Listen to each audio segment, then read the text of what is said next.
दोस्तों नमस्कार, मेरा नाम संजय मग्गू है और मौजूद हैं देश रोजाना के डिजिटल मीडिया प्लेटफॉर्म पर।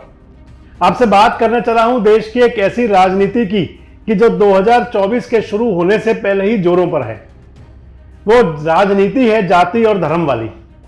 एक तरफ जहां भारतीय जनता पार्टी यानी कि एनडीए गठबंधन राम मंदिर मुद्दे को, राम मंदिर के प्राण प्रतिष्ठा समारोह को और उसके बाद एक महीने तक चलने वाले आयोजनों को इतना बड़ा कर देना चाह रहा है कि जिससे पहली बार भारतीय जनता पार्टी को 50% वोट मिल जाए। और दूसरी तरफ इंडिया गठबंधन है कि जिसके सामने मजबूरी यह है कि किसी भी तरीके से, किसी भी प्रकार येन केन प्रकरण एक बार इस मोदी की सत्ता को रोक दिया जाए। बस इंडिया गठबंधन के तमाम नेताओं के सामने शायद एक चुनौती रहती होगी कि किसी प्रकार से ये मोदी जी की सत्ता को एक बार रोक दें तो फिर आगे की लड़ाई आसान हो जाएगी।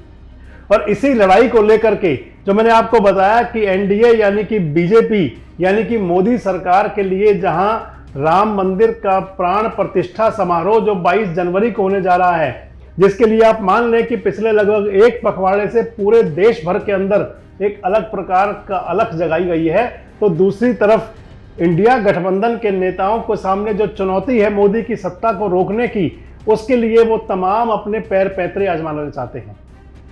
आपको ध्यान होगा 16 तारीख को जो बैठक हुई इंडिया गठबंधन के नेताओं की, और उस बैठक के अंदर नाम रखा गया प्रधानमंत्री पद के लिए मल्लिकार्जुन खड़गे का, और नाम रखा पश्चिम बंगाल के मुख्यमंत्री ममता बनर्जी ने, और उसका अनुमोदन किया दिल्ली के मुख्यमंत्री अरविंद केजरीवाल ने।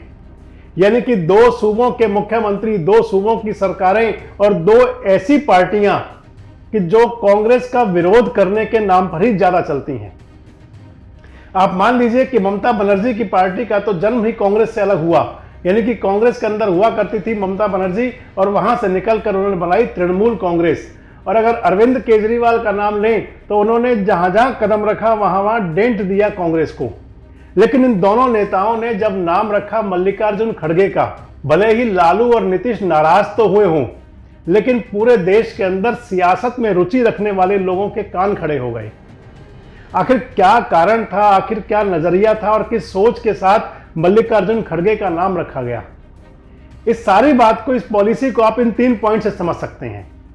कि सबसे पहले तो मल्लिकार्जुन खड़गे का जो नाम रखा ममता बनर्जी और अरविंद केजरीवाल ने,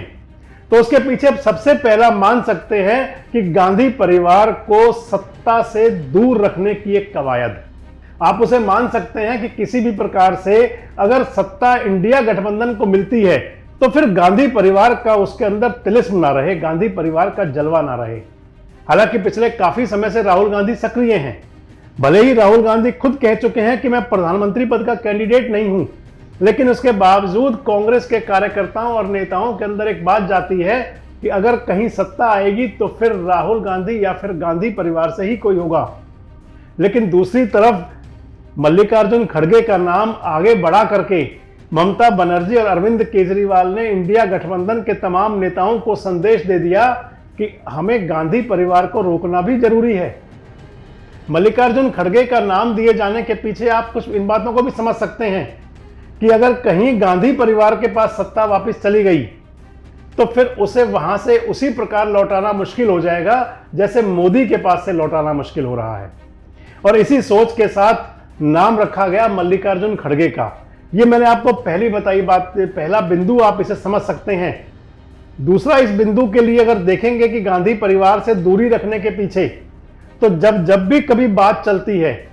जब भी कभी चुनाव के अंदर, चुनाव प्रचार में खासकर प्रधानमंत्री मोदी होते हैं, गृह मंत्री अमित शाह होते हैं, भाजपा के अध्यक्ष जगत प्रकाश नड्डा होते हैं,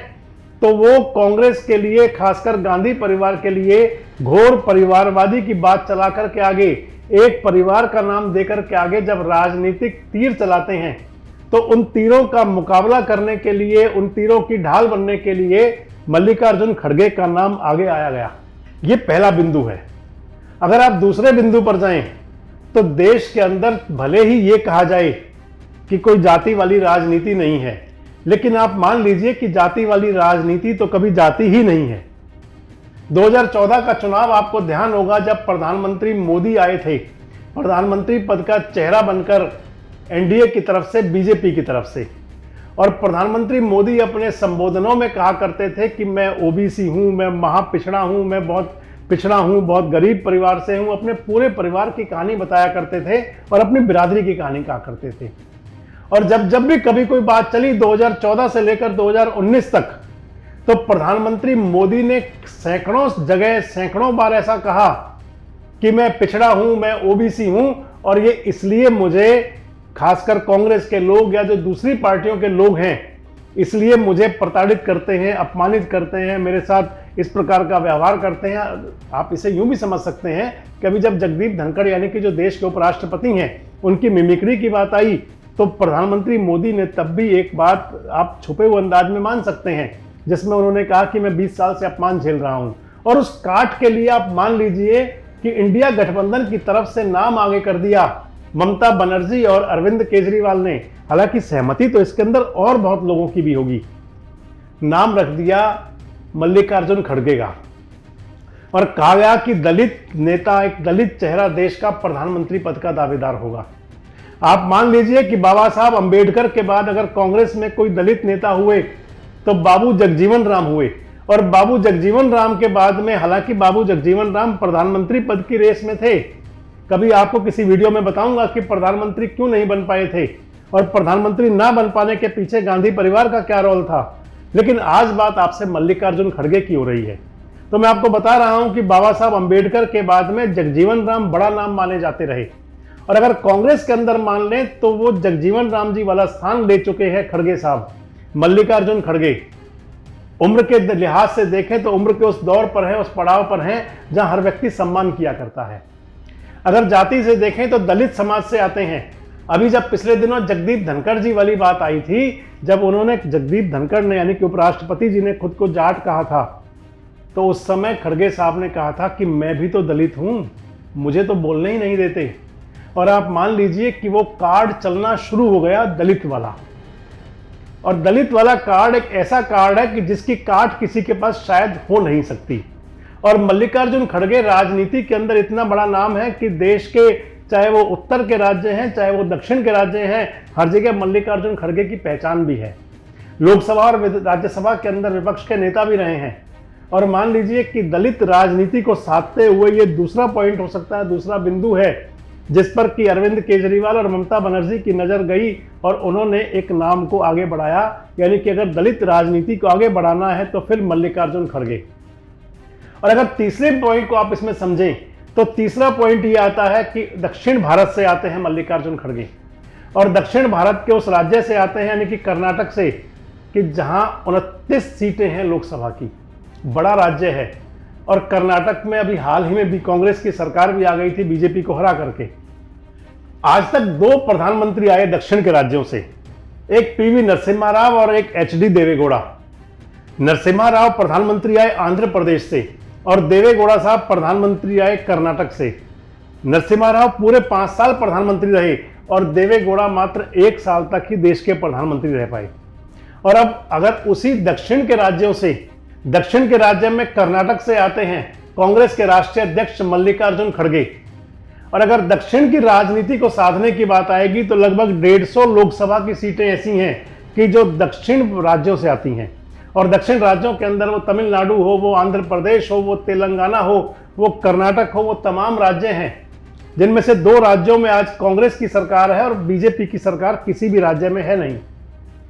ऐसे में मान लिया जाए कि 29 लोकसभा की सीटें मिली थी पिछले लोकसभा चुनाव में 2019 में भारतीय जनता पार्टी को,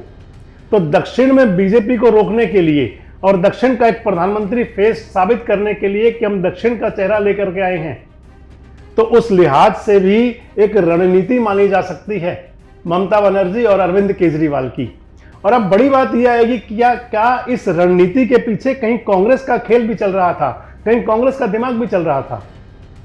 क्योंकि आप मान लीजिए कि जब 2004 के अंदर सरकार बनी थी कांग्रेस की, कांग्रेस के नेतृत्व में यूपीए जो उस समय हुआ करता था, और यूपीए की सरकार के अंदर प्रधानमंत्री मनमोहन सिंह बने थे। भले ही सत्ता तो प्रधानमंत्री मनमोहन सिंह के नाम पर मनमोहन सिंह थे, लेकिन कहीं ना कहीं चलाने में जो उनके पीछे सब कुछ था वो सोनिया गांधी जी हुआ करती थी। और क्या इस सोच के पीछे जो मैंने आपको बताया कि अरविंद केजरीवाल और ममता बनर्जी ने जो मल्लिकार्जुन खड़गे साहब का नाम रखा कि क्या इस सब के पीछे कांग्रेस का भी छुपा हुआ एजेंडा हो सकता है? आपको क्या लगता है कि अगर मल्लिकार्जुन खड़गे का नाम ही प्रधानमंत्री पद के लिए चलता है तो क्या फिर दलित राजनीति के अंदर एक बड़ी छाप छोड़ देगा विपक्षी गठबंधन? अगर इंडिया गठबंधन की तरफ से मल्लिकार्जुन खड़गे प्रधानमंत्री पद का चेहरा बन जाते हैं तो फिर क्या बीजेपी के दलित और ओबीसी कार्ड की काट हो सकती है? और आपको क्या लगता है कि एक तरफ जहां उत्तर भारत के अंदर बीजेपी पूरी तरह से प्रभावशाली हो चुकी है, तो अगर मल्लिकार्जुन खड़गे का नाम आगे कर दिया जाए तो क्या फिर इंडिया गठबंधन दक्षिण भारत के अंदर क्लीन स्वीप कर सकता है, भाजपा को साफ कर सकता है? कमेंट्स बॉक्स में आके अपनी प्रतिक्रिया जरूर दें और इस प्रकार के वीडियोस के लिए हमारे साथ जुड़े रहें, देखते रहें देश रोजाना। हमारे साथ जुड़े रहने के लिए देखते रहिए देश रोजाना का यूट्यूब चैनल सब्सक्राइब कीजिए। साथ ही देश रोजाना की खबरें सबसे पहले देखने के लिए प्रेस कीजिए बेल आइकन।